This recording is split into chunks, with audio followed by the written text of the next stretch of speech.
Damn, what a game, guys. They forced a game 7. People were skeptical. People were thinking that this Atlanta Hawks team was going to beat them. You know what? I was kind of fanning the fire.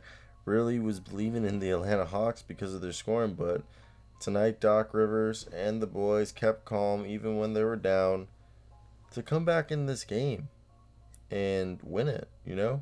Good for them. It's what they needed, obviously. If they hadn't done that, it would Doc be fired? No, obviously not, but it would be a disappointment to the year. It was a nail biter to the very end. And, I think everybody was expecting it to be a close game. It was a hard fought game. And Tyrese Maxey stepped up. Tyrese Maxey came off the bench, played 29 minutes, and he had 7 rebounds, 1 assist, 1 steal, 1 block, and 16 points. He was fantastic, really fantastic, contributing all over the floor. The team shot phenomenally from three, while the Atlanta Hawks had an off night and from three. And the best part is Tobias Harris, Joel Embiid both showed up.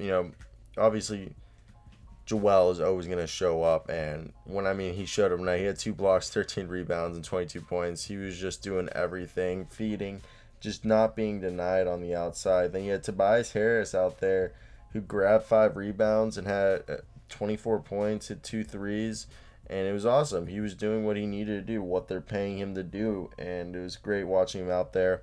But Seth Curry, the unsung man of the postseason, he's had himself one hell of a postseason this year, and he really should be getting paid. I know he's 30 years old, but this is like, look, in the postseason, he's averaging 18.6 points on 47.8% from three, 57.7% from the field, and 80% from the free throw line, with about a steal a game and 2.5 assists, 2.5 rebounds per game. But 18.6 points. Seth Curry is a guy is basically, he could be a 20-point scorer in the league. I mean, 20-point scorer doesn't mean what it used to be, but Furkan Korkmaz didn't really have a great game, and that's when they put Tyrese. At the end of the game, the line was Tyrese, Curry, Simmons, Harris, and Embiid, and I really like that. And I'm a big fan of Furkan Korkmaz, and he just wasn't hitting any of the shots, and they put Tyrese out there. Matisse Thybulle is one of the best defenders already in the league, but he needs to figure out his three-point shot. It hits some nights, and some nights it doesn't, okay? And tonight was one of those nights that it didn't hit, but still, they had a great night shooting 41%, hit 12-29. Now, if you look at the Atlanta Hawks, Trae Young did his thing. But besides that, Kevin Huerter had a better night than the last game, and Capella did his usual thing, but John Collins was nowhere to be seen, and Bogdanovich, same thing. Daniel Gallinari did his thing, but Lou Williams and Solomon Hill didn't do shit. Literally, their leading scorer off the bench besides Gallinari was Okongwu. When your rookie has 4 points and that's the second most points off the bench, that's pretty depressing. But basically, this was a game. It's one hell of a game. Looking at this, you have to expect,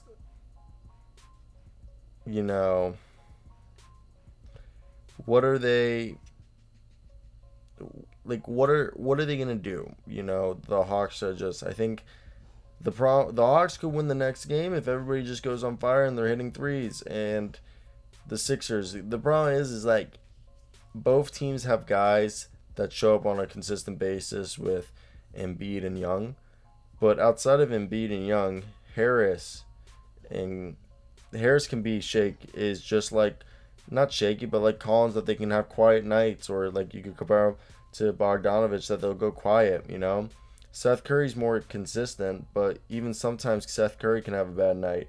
And anybody on this team can go off for a night, but then you got like Shake Milton, who played 4 minutes, but then the other game he had 17 points in the third quarter, or 14 points in the third quarter of one of the games.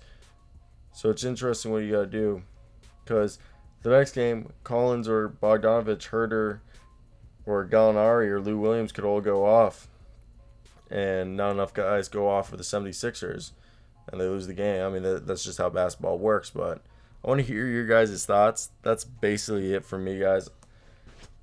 What do I believe? I want the Sixers, but I think the Hawks could win it. Depends on who goes off, but that's basketball.